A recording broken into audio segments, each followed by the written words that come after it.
So while you guys were gone, I had a brilliant idea. What if Finn, me and myself, showed up in The Mandalorian? Can you imagine that? What a story! Jedi Master Finn and Mando. This is the way.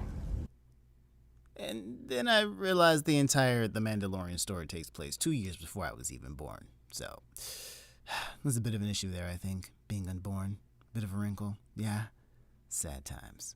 Anyway, welcome to episode 3 of Finn Wars. So, we've already established that The Force Awakens is actually about Finn.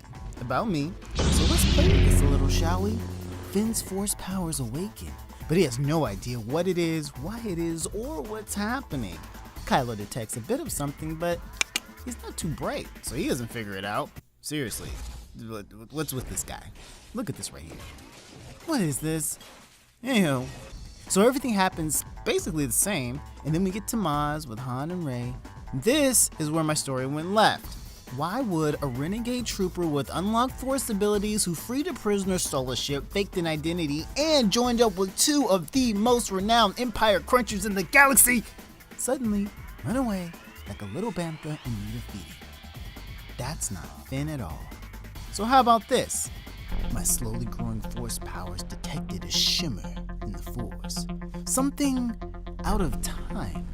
It was I who was carried down the stairs by the voice. It was I who opened the lid. It was I who touched the Force-charged lightsaber hilt of Luke Skywalker. What would Finn have seen? Two things, I think.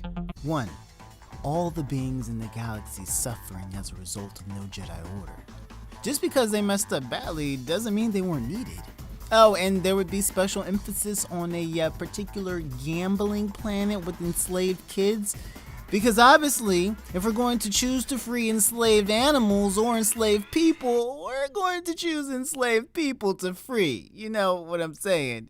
And this time, instead of focusing on the white ones, we're not gonna focus on the white ones because that might be just a little too subtle for the American audience. And the second thing would be Luke Skywalker on his secret mission.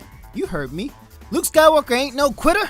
The reason nobody knew where he was is because he was deep in some force-shrouded scary planet having his philosophy tested and learning how to bring about the next level of Jedi.